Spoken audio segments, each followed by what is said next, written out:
The Assembly will hear an address by His Excellency Alassane Ouattara, President of the Republic of Côte d'Ivoire. I request protocol to escort His Excellency.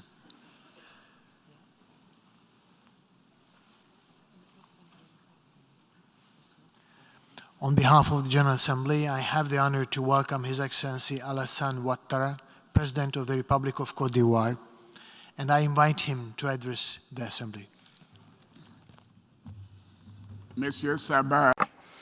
Mr. Chamba Koroshi, President of the 77th session of the United Nations General Assembly, Excellencies, Heads of State and Governments, Mr. Antonio Guterres, Secretary General of the United Nations, Your Excellencies, ladies and gentlemen, distinguished delegates. Mr. President, I would like to, first of all, congratulate you on being brilliantly elected to preside over the 77th session of the United Nations General Assembly. And I wish you every success as you discharge this lofty mission. I also would like to address my heartfelt congratulations to your predecessor, Mr. Abdallah Shahid, and thank him for his outstanding leadership and the effective management of our deliberations during the previous session. Mr. President, his worthy initiatives in a difficult context marked, in particular, by the COVID-19 pandemic, enabled us to keep hope for a better future. I would like to pay a very warm tribute to Mr. Antonio Guterres, Secretary General of the United Nations, and assure him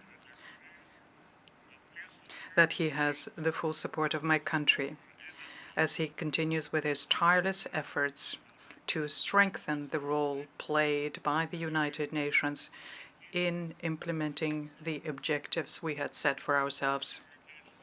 Secretary General, you have every encouragement from us, in particular, as you implement the relevant proposals contained in your report called Our Common Agenda. Mr. President,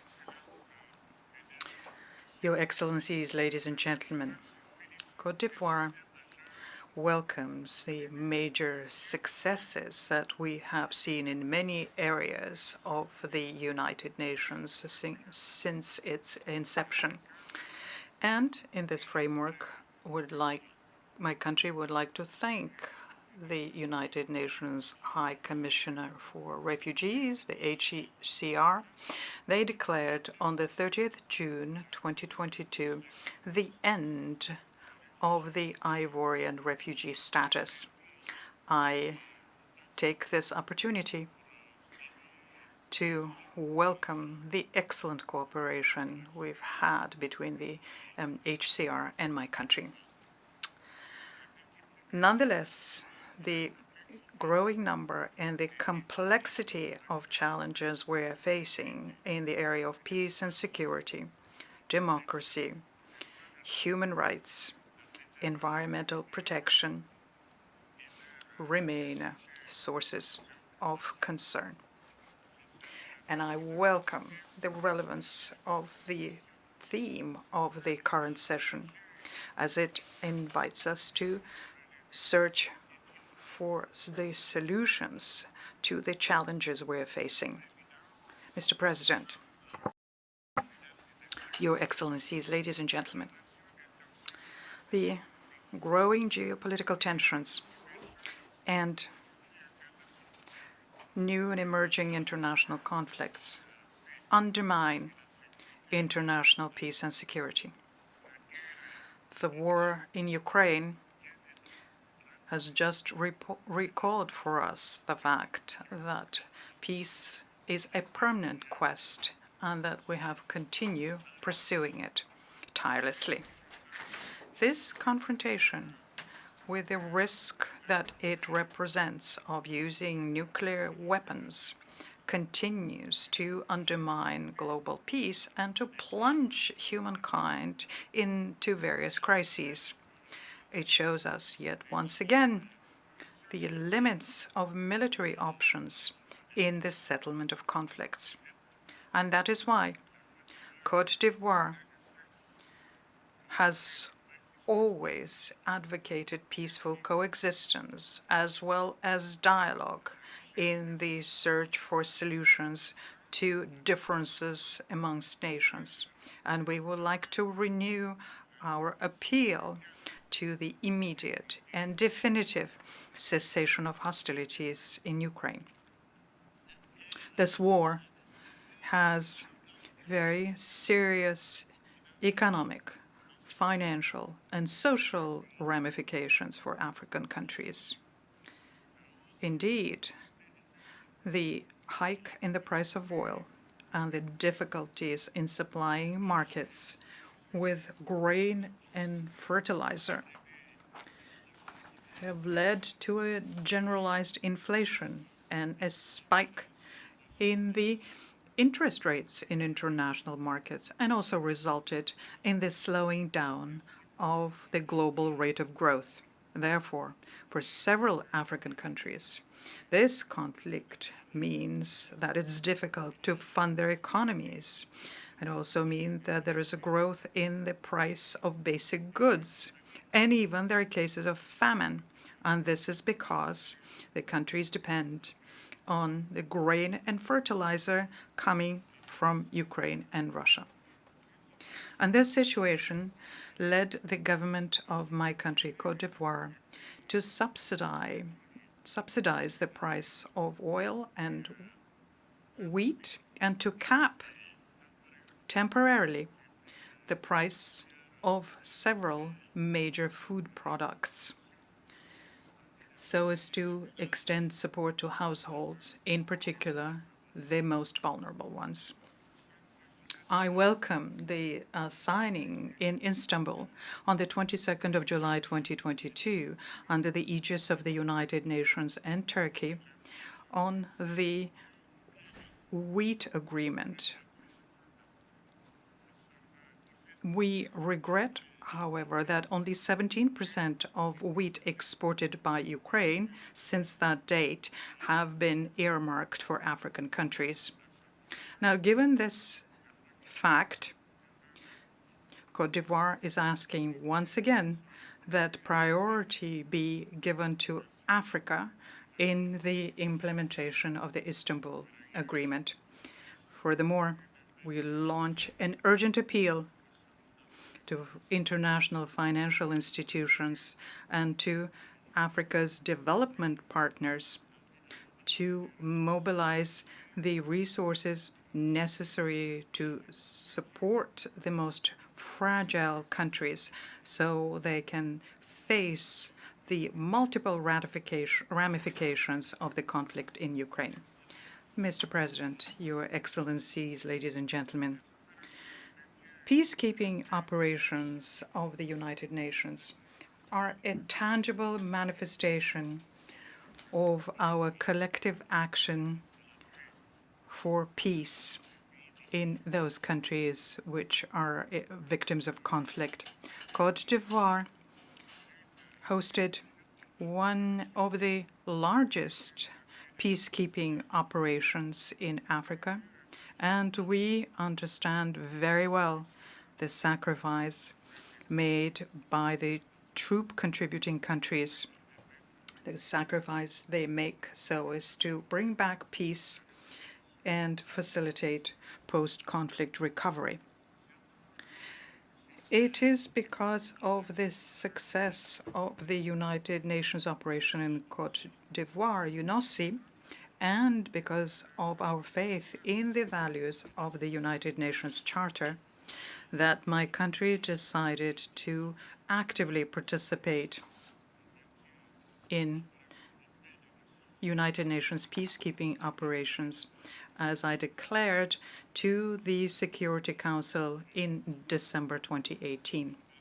I therefore am very happy with the participation of Côte d'Ivoire in the United Nations multidimensional integrated stabilization mission in Mali, MINUSMA, and in the United Nations mission in the Central African Republic, MINURCA. And I would like to laud the professionalism of the Ivorian contingents deployed in the course of these operations.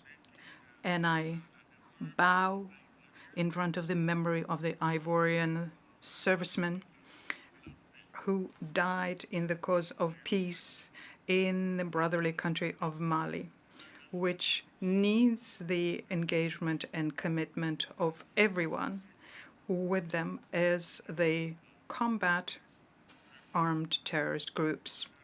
Unfortunately, in this context of fighting against terrorism, 46 Ivorian soldiers deployed within the 8th National Support Element Detachment within MINUSMA in Mali are unjustly detained there and have been detained since the 10th of July of this year. And once again, I call for their release without delay.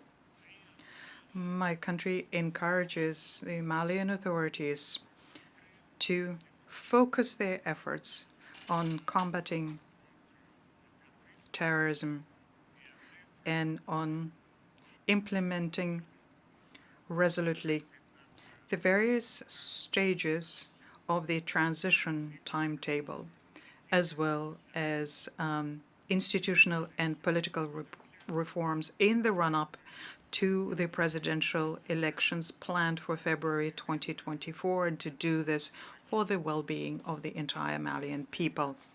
Mr. President, Excellencies, ladies and gentlemen, terrorism continues presenting a major threat to international peace and security, and an enormous challenge that no country can face on its own. And that is why we need to strengthen our collective instruments of combating this scourge and to show our solidarity and determination. In this regard, my country welcomes the decisive action by France and its European partners in the Sahel and reiterates its appeal for a greater involvement of other major powers in the fight against terrorism in the Sahel and in the Gulf of Guinea, in support of national armies to the Economic Community of West African States, ECOWAS, and the Accra Initiative, of course. So as to contribute to this collective effort, Côte d'Ivoire puts at the disposal of the African countries its International Academy on Combating Terrorism, which is an institution in the coastal city of Jacquesville, which provides training in all civilian and military skills needed to fight against terrorism. Mr. President, Excellencies, ladies and gentlemen, our session is taking place at the time where the energy crisis following the war in Ukraine tends to undermine the accomplishments we have made in greenhouse gas emission reduction, in particular because of going back in some industrialized countries to using carbon-based fuel. The time, unfortunately, is running out, and we have to act fast and implement all of the commitments contained in the Paris Agreement if we want to implement the objective of stemming the global warming below the threshold level of 1.5 degrees Celsius. To reach this goal, developed countries have to drastically reduce their levels of greenhouse gas emissions and to honor the commitment to mobilize $100 billion per year for the benefit of developing countries. COP27, to take place in Egypt, will provide us, I am certain, with a new opportunity to renew the political commitment of all of the stakeholders to contribute towards the fight against global warming. I would like to state yet once again that my country will honor its commitments undertaken within the Paris Agreement on Climate, and we intend to work to protect our forest cover and our rich biodiversity. This is the rationale behind the Abidjan Legacy Program, which was launched at the 15th Conference of the Parties to the United Nations Convention Against Desertification, COP15, which we had the honor of hosting from 9th to the 20th of May of 2022. And I am very happy to see the exceptional mobilization and the financial support from our developing partners to the Abidjan Legacy Program, which very quickly collected the resources needed for its implementation, namely $2.5 billion. Mr. President, Your Excellencies, ladies and gentlemen, today, more than ever, humankind is at a watershed moment for its future. The threats our countries are facing compel us to show greater solidarity, working together, justice and equity, all principles which undergird the multilateralism which my country holds dear.